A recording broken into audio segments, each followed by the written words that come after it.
You are watching a video. Nothing dramatic, just a small moment where someone is finally understood by another person, and before you can stop it, your eyes are filling up. Or someone raises their voice slightly in a meeting, and your throat tightens immediately. Or a piece of music hits a particular note, and something in your chest responds before your brain has even processed what you are feeling. And the thought that follows is always some version of the same thing. Why am I like this? If you have spent years asking that question, this video is going to give you the actual answer. Not a coping strategy, not reassurance. The neuroscience of what is physically happening inside your brain when you cry easily, and what it means about how you are built. Chapter 1. The brain structures behind emotional crying. Crying is not just an emotional response, it is a neurological event with a specific chain of command inside your brain. It starts in the limbic system, particularly in the amygdala. The amygdala is your brain's primary threat and significance detection center.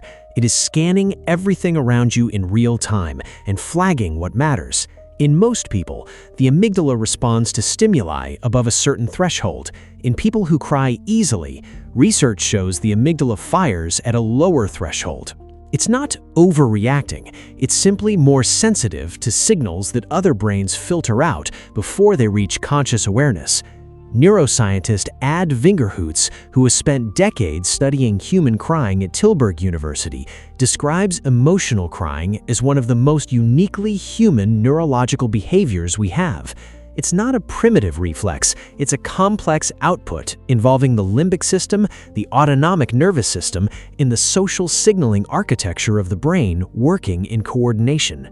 You are not weak. You are running a more sensitive version of a system every human being has. Chapter 2. Why some brains are wired to cry more. This is where the science gets specific. Roughly 15 to 20% of the population has what neuroscientist Elaine Aron identified as a highly sensitive nervous system.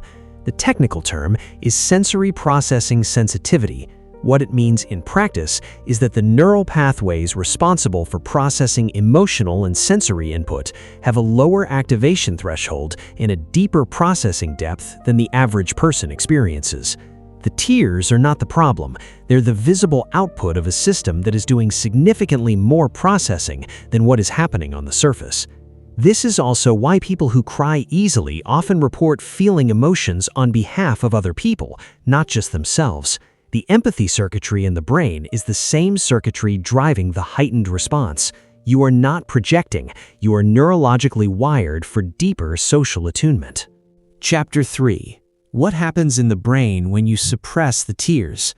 Here is the cost that most people never account for.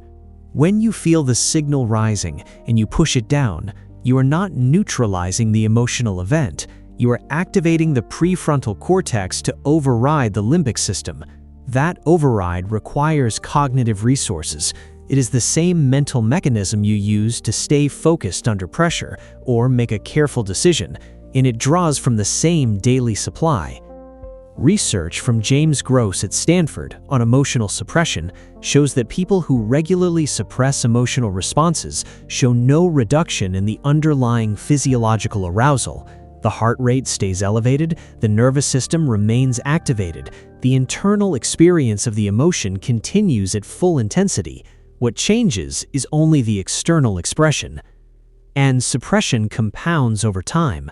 The more consistently you override the signal, the more sensitive the system becomes to the act of suppression itself. You start picking up more stimuli as potential threats because the brain is now also monitoring for situations where you might lose control of the response.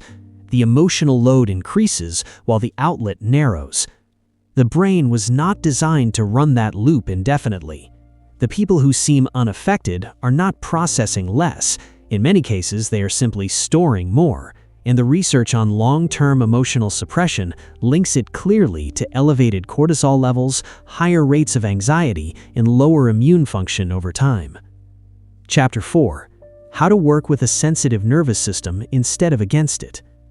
The research on sensory processing sensitivity points in one consistent direction. The outcomes for highly sensitive people are not determined by the sensitivity itself. They are determined whether the person learns to understand and work with their nervous system or spends their life fighting it. The first practical step is regulation, not suppression.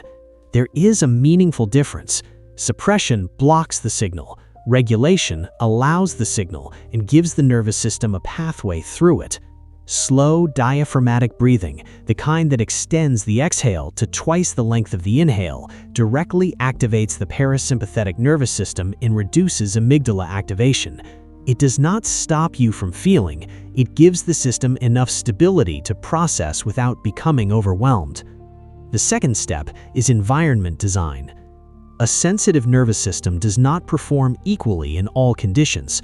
High stimulation environments, chronic noise, social unpredictability, and emotional density in relationships all produce compounding load on a system that is already processing more than average. Protecting your recovery time is not avoidance, it is maintenance. Here is your challenge for the next 24 hours. The next time you feel the signal rising, instead of suppressing it, take 4 slow breaths before you decide what to do with it. That pause is not weakness, it is you giving your prefrontal cortex enough time to come online and work with your limbic system rather than against it. Your brain is not malfunctioning, it is running exactly as it was built. The only thing that needed correcting was the story you were told about what that means. If this explains something you have been carrying for a long time, the next video will take it further.